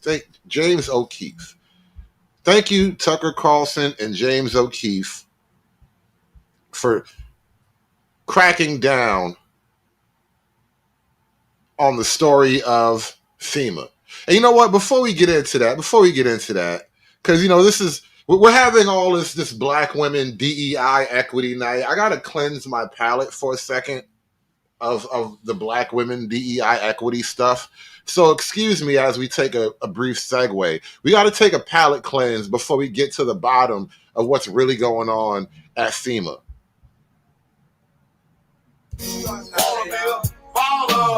Shot callers, 20 in play. Only Impala, caller, get late tonight. Switch the road tight, got sprayed, but I hit the highway. Making money the flyway. But it's got to be a better way, yeah. I'm a baller, I'm a 20-inch crawler, blades on Impala, diamond rock waller, R10 howler, never leader, not a faller. Break these boys off, I'm a 20-inch crawler, bust a left or right, I'm out of sight, I'm throw, I'm bouncing off the road, I'm in the modem with the bodem, chain and tune, hop out my big body form, chain with the tongue, can't forgive me with alarm, I'm hot, I'm looking good, diamonds get some wood, man, it's understood, got money in my hood, I'm pushing big body, can't stop me, for the 9, you gotta sell a million copy. I'ma crow slow, puffin' on the optimo, hit the stove. I'ma go real slow, puffin' on the optimo. I'ma let the grass green, man, I'm looking clean. One more control, green and nice, bust Wanna be a baller, shot caller, 20-inch blades, only Impala, caller. Shout out to the last OGs in the journalism game, Tucker Carlson and James O'Keefe. My name is Kelsey Goodman. I'm here to blow the whistle on FEMA. There are still people that are missing. Rivers that were existing before have now turned into lakes. There are still communities without power, without water, without access to cell phones or internet. You can go on the FEMA website. The number one goal of FEMA is to instill equity in emergency management. It's not to save lives. It's not to create stronger communities that will weather future disasters. It's to instill equity. It almost feels like I'm being asked to give my opinion on equity to the state, and I am not comfortable at all doing that. Right now, we ask that you do it. You tell us how you did it, and the guidance is the guidance until you get further instructions. Tell us your exact title. I am a hazard mitigation emergency manager. Now, we were talking about Black people having privilege and power earlier tonight, and we were mostly talking about the privilege of it all. Now, this is the systemic racism. We have the power. Systemic racism works for us now. And what is your job description? What are your job duties there? I work with the states to help them implement long-term recovery strategies in order to keep the disasters, the loss of life and property from happening during future disasters. I showed you a little clip from the film Line in the Sand where Zachary had his moment where he couldn't take it anymore. Talk to us about what was your line in the sand moment working for FEMA? FEMA seemed to be very overwhelmed by the disaster, the size of the disaster and the scope, which took me off guard. There was a lot of frustration, questions on the ground from homeowners. It was getting out in the media, social media, of locals in the disaster areas asking where FEMA is, why aren't they coming to help? And there was a lot of information being put out by FEMA leadership that was really creating a bit of an echo chamber with us as employees, saying FEMA's not doing anything wrong. They were sending us emails internally telling us that it was people being homophobic or anti-Semitic or whatever it was. FEMA was doing a great job. Now, you've shared internal FEMA photos with us from boots on the ground in Asheville. Talk about what it was like for you witnessing all of that devastation firsthand. I haven't witnessed it firsthand. I haven't been to Asheville. I'd say a majority of the staff deployed to North Carolina hasn't been to Asheville. They haven't been to Asheville. Wow. That's why you hear a lot of homeowners saying, we don't see FEMA. Where is FEMA? We don't see them. But contrast, you hear FEMA leadership say, we have 1,000 people on the ground. We have 900 people on the ground. That's where the disconnect is. And getting back to the reason why you're sitting down with us, there's a noticeable shift in the way FEMA handles funding opportunities, something called BRIC. Can you talk about that? Yeah, there are annual appropriations from Congress for different disaster funding sources. So the Building Resilient Infrastructure and Communities. That's BRIC. That's BRIC. It's an annual grant program. And it's nationally competitive. It allows for all the states and local governments and the federally recognized tribes to submit project applications in order to strengthen their communities. Over the last several years, since 2021 we have changed the priorities in terms of how we're awarding that money. There are higher priorities given to different racial groups, different minority groups, and it's really creating internal confusion as to how we're awarding this money. How does that work, though? If you have a higher disadvantaged status, why should that make a difference if whether FEMA goes into a community to help people? So when Joe Biden came in office, he signed Executive Order 14008, and that basically said that we need to give minorities and disadvantaged communities priority over historical communities that had not received discrimination in the past. Through that came what was called the Justice 40 Initiative, and it said that 40% of certain grant funding needed to go to these quote unquote disadvantaged communities. How does FEMA determine which communities get what grants? I don't know the answer to that. I don't know that anybody really knows the answer to that. They have created different tools over the last few years in order to determine what they call disadvantaged community status. Would you say Asheville is in the situation they're in with Helene because this grant was denied? I don't know. When grants are denied, especially under these nationally competitive programs, there's no way to tell why they're denied and why they aren't. I kind of want to shift to Christianity and a longstanding policy to bar houses of worship from receiving FEMA disaster funds. Can you talk about that? Within the last few years, when the new guidance was put out in 2023, it was decided that houses of worship were no longer eligible for certain disaster funding. Damn, they don't even give money to the churches. That's wild. This is the real whistleblower, by the way, not the black lady. I spoke with my supervisors. They said it's written in guidance. That's what we have to abide by. If you want to reach out to legal counsel, you're more than welcome. But in terms of helping them to withstand things in the future, that they were no longer eligible for that. And I have not been able to understand why or get a response as to why. We are prioritizing the wrong things. We are prioritizing disadvantaged communities when there's no clear definition of what that is. We're prioritizing DEI initiatives and climate change initiatives. Most of it is going to be based on the racial makeup. The racial makeup. Mm-hmm. But race doesn't necessarily correlate to economic. There's not a direct correlation between race and economic disadvantage. FEMA might disagree. FEMA might disagree. You can go on the FEMA website. The number one goal of FEMA is to instill equity in emergency management. It's not to save lives. It's not to create stronger communities that will weather future disasters. It's to instill equity. So in terms of why one community is chosen over another, we have no way of knowing, and neither do the communities. Talk to us about any training FEMA put you through, specifically the DEI portion. So FEMA over the last few years has really been big on instilling equity in emergency management. That is equity? Well, I asked the exact same question and I was never given an answer. It almost feels like I'm being asked to give my opinion on equity to the state, and I am not comfortable at all doing that. Right now, we ask that you do it. You tell us how you did it, and the guidance is the guidance until you get further instructions. And right now, there's no measurement to determine what's good and what's bad, right? This is what the grant guidance says. We ask you to do this. You show us where you did this, and we move on. A lot of people that do this, whistleblowers, have their own reasons for coming forward, and many have fears. Are you afraid of retaliation from FEMA for sitting here and talking about all this? No, they may retaliate, they may not, but it was just too much for me to sit and listen to it all and not respond. What was your breaking point? There was a lot in the immediate aftermath of Helene. A lot of people on social media videoing themselves stranded in North Carolina in different areas. They weren't seeing FEMA. They couldn't find anyone for help. There was no money being handed out. The $750 payment was being denied to a lot of people who were requesting it. It occurred to me then that nothing was going to change, that we were being lied to in terms of how we're handling these disasters. We're not doing better, we're doing worse, and something needs to change. We're getting our overtime every day, and there are people just dying. So it's about money? I think it might be about money. I think this is a very lucrative place to work, especially in a disaster. I had somebody in Kentucky earlier this year show me pictures of his beach house in Portugal that he was going to buy with all the overtime money he makes in disaster work. You only have so many resources available. You only have so much time available. And when you're dedicating that time and those resources to things that you can't tie to fact, we've gotten away from common sense. This agency has the capacity to be a really good agency. We have the ability to do really good things for the country. Storms are real. They do not discriminate. A storm is going to hit a white neighborhood just as easy as it will hit a black neighborhood or a Hispanic neighborhood. The more we start separating ourselves based on these metrics that don't matter to a tornado, they don't matter to a hurricane, we're just creating issues. You think FEMA should be abolished? If we're implementing DEI and CRT and all this pro-black policy at the highest federal levels, can you really argue that there is systemic racism against black people anymore? You can have a bunch of one-off cases. This horrible thing happened, that horrible thing happened.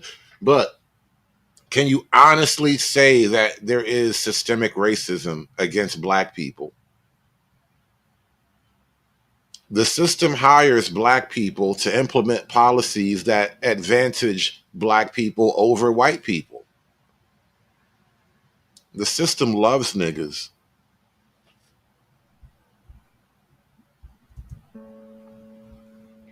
I think the work that FEMA does, people don't truly understand. The people in Asheville and the people in these declared areas, they don't see FEMA because that's not FEMA's job. FEMA is not searching the rivers for bodies. They're not clearing debris. They're not flying the helicopters. We're here to give money and to write checks, to work in offices in the Capitol, and to coordinate. I don't understand why the states couldn't do that just as well, if not better than we could. Yeah, because they're giving your tax dollars to this agency instead of to flying helicopters around and picking up bodies. And we're making people jump through a lot of hoops to get a small portion of that money back. You mentioned the reason you're not afraid. You felt. I think when you believe in the Lord, you have faith in his plan. It may not always go the way you want it to. I have no idea what my future is with the agency, if there will be retaliation or not, but I felt that he was calling me to do something and to speak the truth. And so it's my job to be obedient to him. What's happening inside that facility? You know what's happening. Anyway, that's been the show for the night. Thank you guys for coming through. I got to get out of here. I will catch you guys on the next one. Appreciate you guys for coming through. Like, share, and subscribe. Do me a favor, throw $1 in the collection plate on your way out. I appreciate you all for donating and participating in today's show. You guys have a great day. We are done. It's done. It's done. It's done. It's done. It's done. It's done.